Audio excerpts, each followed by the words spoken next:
Olá, amigo do YouTube.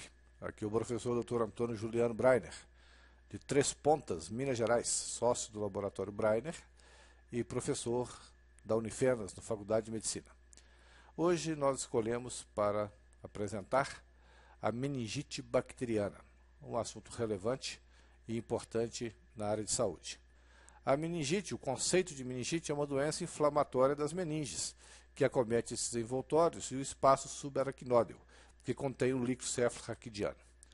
O indivíduo, após um período de incubação variável de até 5 dias, ele começa a apresentar febre, com início agudo, cefaleia holocraniana, rigidez de nuca e vômitos.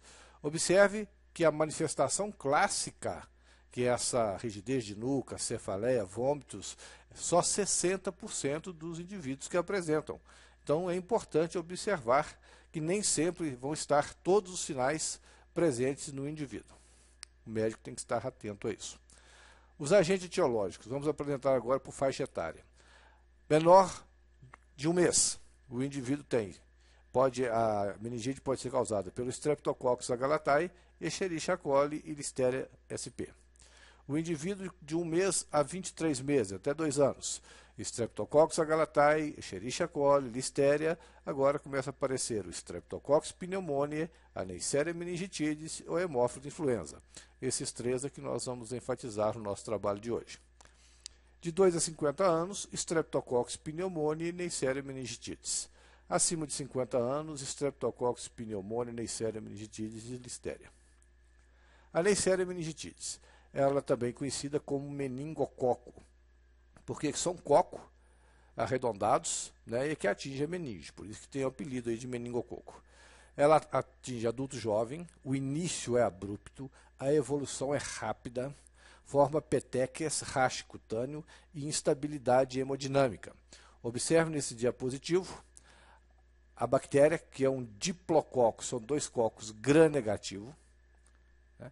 Esse diplococo tem os fatores de virulências importantes, que são as fímbrias, que vão aderir às células epiteliais, lipoligossacarídeo, que é uma substância que tem a parede celular, e é uma bactéria capsulada. Então são 3 fatores importantes de virulência, que após infectar o hospedeiro produz uma resposta imune muito forte quanto a isso. E essa resposta imune pode ser deletéria para o hospedeiro.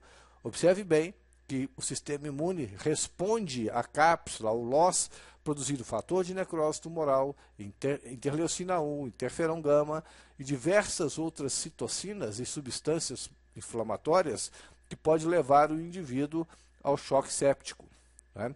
Nós temos também, na consequência aí da meningite, da meningococcemia também, que é a presença da bactéria do meningococo no sangue, a síndrome de Waterhouse-Friedrichsen. É uma condição caracterizada por início abrupto de febre, petequias, as manchas roxas, dores articulares, fraqueza, dores musculares, seguido de necrose hemorrágica aguda das glândulas suprarrenais e disfunção cardiovascular severa. É uma síndrome grave que muitas vezes o indivíduo vai a óbito. Observe aqui um indivíduo com meningococcemia, né, que é o meningococo na corrente sanguínea, numa septicemia. Observem aí todas essas manchinhas roxas e marrons, né, principalmente essas marronzinhas aqui, que são as petequias causadas aí pela resposta imune a essa doença. Outra bactéria é o Streptococcus pneumoniae, o apelido dele é pneumococo, é o coco que causa pneumonia. Esse é um diplococo gram-positivo. Também tem um fator de virulência importante, que é a cápsula. A esse fator de virulência nós respondemos, nosso sistema imune, né, contra ele, produzindo todas essas citocinas, fatores de inflamação, que nos levam muitas vezes à morte. O Streptococcus pneumoniae, ele pode estar presente causando otite, sinusite, pneumonia, né? Daqui cai na corrente circulatória e vai para as meninges, paciente com imunodepressão, pacientes HIV, pacientes prenectomizados, né? Paciente com fratura de base de crânio, pode ter a meningite por Streptococcus pneumoniae. O indivíduo com suspeita de meningite, o médico faz, após o exame clínico, ele colhe o líquor, Esse líquor é um material nobre enviado para o laboratório, onde se pesquisa citologia e citometria, isto é, quantos leucócitos tem. No líquor, esses leucócitos estão chamados de pecilócitos. Se tiver muito neutrófilo, a hipótese da infecção é bacteriana. Se tiver muito linfócito, a hipótese é viral. Então, observe ou tuberculose, normalmente viral na maioria das vezes. Observe quanto é importante essa citometria e citologia. A bacterioscopia. A bacterioscopia nós temos duas. O método de Gram e o Nielsen. O Gram vai pesquisar as bactérias, se é Gram positiva, Gram negativa, e essa informação para o médico é importante, porque vai orientá-lo para iniciar uma antibiótico terapia mais adequada. O Zil-Nielsen vai pesquisar a possibilidade do indivíduo estar com tuberculose, com Mycobacterium tuberculosis. Exame da tinta da China é empregado para a pesquisa de fungos. Por exemplo, tem um fungo chamado Cryptococcus neoformans que causa meningite. E com essa tinta da China, é um exame simples, coloca-se numa lamina, entre lâmina e lamínula o líquor com um pouquinho de tinta, aquela tinta nanquim, e observa-se os fungos com qualidade. Outro exame feito é a cultura, que é importante. Esse é o padrão ouro para a identificação das bactérias. Essas bactérias que nós estamos falando delas, Streptococcus pneumoniae, Neisseria meningitidis, Haemophilus, são bactérias cultiváveis, isto é, dentro do laboratório nós conseguimos fazer uma cultura. Nós dosamos a glicose, no líquor chama-se glicorraquia, a dosagem de glicose. O normal é 2/3 da plasmática. Por exemplo, se o indivíduo está com 90 mg no sangue por decilitro, no líquor aproximadamente 60 mg. Porém, no caso de doenças infecciosas bacterianas, isso pode chegar até a 0. Você não achar, porque a bactéria vai consumir essa glicose no seu metabolismo.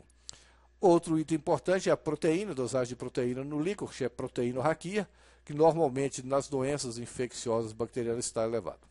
Outro teste é a aglutinação pelo látex. Isso pesquisa o antígeno, uma reação antígeno-anticorpo por aglutinação, que você coloca um anticorpo anti, por exemplo, Neisseria meningitidis.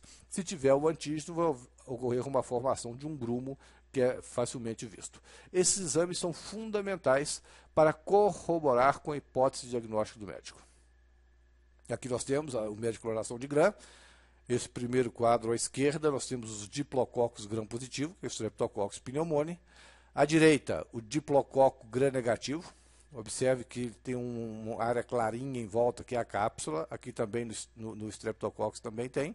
E embaixo, o bacilo Gram negativo, também portador de cápsula, que é o Haemophilus influenza. Essas três bactérias, Streptococcus, Neisseria e o Haemophilus, são bactérias capsuladas.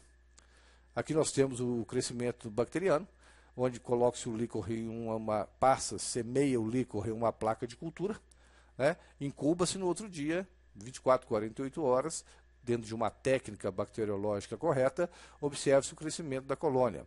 Nessa aqui nós temos o crescimento de uma bactéria, do Streptococcus no agar-sangue. À direita, no canto superior, tem a Neisseria meningitidis num agar chamado agar-chocolate. E embaixo, no canto inferior, também o Haemophilus influenza. São as colônias, observe as colônias que crescem no meio de cultura. Aqui nós temos uma coisa muito importante, que é o antibiograma. Esse antibiograma vai predizer a resposta do antibiótico às bactérias que forem isoladas do líquor. Após semear naquelas placas, monta-se uma outra placa, chamada de agar Miller-Hinton. Nesse agar passa-se a bactéria em toda a sua extensão e coloca-se do lado esquerdo aqui, chama-se técnica de Kirby e Bauer, que é o empregar os discos. Do nosso lado direito chama-se ETEST, é uma tira com antibiótico que tem uma concentração do antibiótico. Incuba-se essas placas, no dia seguinte, com 18 a 24 horas, observa se houve esse halo em volta do antibiótico. Se não ocorreu o halo em volta do antibiótico, quer dizer, essa bactéria, por exemplo, no caso aqui AMP, ampicilina, no caso aqui a bactéria é resistente à ampicilina. Se ocorreu o halo, mede-se esse diâmetro e compara-se com uma tabela padrão. Se o halo for maior do que o recomendado, a bactéria é susceptível. Se for num valor de referência menor do que o recomendado, a bactéria é resistente. E tem um intermediário. que é aquele que não se define se é resistente ou susceptível. Do lado direito é o E-teste. O interessante do E-teste é que ele dá a concentração inibitória, né? Ele informa a quantidade de antibiótico que mata a bactéria. No Kirby-Bauer, não, só se fala se é suscetível ou resistente. Mas esse método à esquerda é o mais empregado ainda hoje no mundo, pelo preço, né, que isso leva. Aqui nós temos o tratamento. Um tratamento tem que ser colocado dentro do hospital pelo corpo clínico, é um protocolo. Né? Os médicos se reúnem com os especialistas da área, olha, o que se recomenda hoje para o tratamento por uma meningite pelo meningococo? É porque não se pode esperar resultados de laboratório. Após coletar o líquor, na hora que está colhendo o líquido, já se faz a prescrição do antibiótico para ganhar tempo. Quanto mais rápido ser prescrito o antibiótico, há um sucesso, né, de deixar o indivíduo saudável e não demorar para que ele complique. Então, reúne-se os médicos e fazem o protocolo. Aqui está uma sugestão para tratamento por meningococo. Penicilina cristalina, 250 a 400 mil unidades dia, até a dose de 24 milhões unidades dia, de 4 em 4 horas. Ou ampicilina, 200 a 400 mg quilo dia, até a dose de 4 gramas de 6 em 6 horas. Observe a duração do tratamento, 7 dias. O hemófilos influenza, a duração é de 7 a 10 dias. O medicamento é uma cefalosporina de terceira geração chamada ceftriaxona, 80 a 100 mg quilo dia, até a dose de 4 gramas ao dia, de 12 em 12 horas. Para o pneumococo, penicilina cristalina, 250 a 400 mil unidades quilo dia, até a dose de 24 milhões unidade dia, de 4 em 4 horas. E ceftriaxona, 2 gramas IV, intravenosa, de 12 em 12 horas, duração de 10 a 14 dias. Estou deixando aqui uma observação para o Staphylococcus aureus. Normalmente, as meningites bacterianas não são causadas pelo Staphylococcus aureus. Porém, em pacientes que sofrem cirurgias no crânio, que tem perfuração de crânio ou alguma coisa desse sentido, o Staphylococcus aureus pode ganhar as meninges causando uma infecção grave. O tratamento de escolha, oxacilina, 200 mg quilo dia, até a dose de 12 gramas ao dia, de 8 em 8 horas. Ou vancomicina, 40 a 60 mg quilo dia, até a dose de 2 a 4 gramas ao dia, de 12 em 12 horas. Observe o tempo de duração, 21 dias. Quimioprofilaxia, isto é importante. Contactantes, indivíduos que tiveram contato com aquela pessoa que está com meningite meningocócica, causada pela Neisseria meningitidis. Indivíduos que tiveram um contato mais prolongado com esse paciente, profissionais da área de saúde que ajudaram ali na manobra de reanimação cardiorrespiratória, que conviveram mais de perto com o paciente nas unidades hospitalares. Preconiza-se a rifampicina, 600 mg via oral por 2 dias. Algumas recomendações também é a ciprofloxacina, 500 mg via oral, uma dose única. Porém, a ciprofloxacina ainda não está recomendado para a Anvisa para quimioprofilaxia. Aqui nós já mostramos, né, um paciente com a meningococcemia gravíssima. O que nós temos que ter atenção é que se fizermos um raspado dessas lesões, nós encontramos a bactéria. Bom, meus amigos, falamos hoje sobre meningite bacteriana, abordando principalmente as 3 bactérias Neisseria, a Haemophilus e Streptococcus. Muito obrigado por você ter assistido esse vídeo, né? Clique aí em gostei, coloque aí no canal. Mande um e-mail para mim, para a gente conversar sobre isso, profbrainer@hotmail.com. Acesse o meu blog, www.professorbrainer.blogspot.com. Né? Vamos discutir, vamos conversar, vamos incitar os nossos estudos, as nossas curiosidades, para que possamos cada vez mais melhorar no trabalho e prestar um bom serviço à população. Muito obrigado.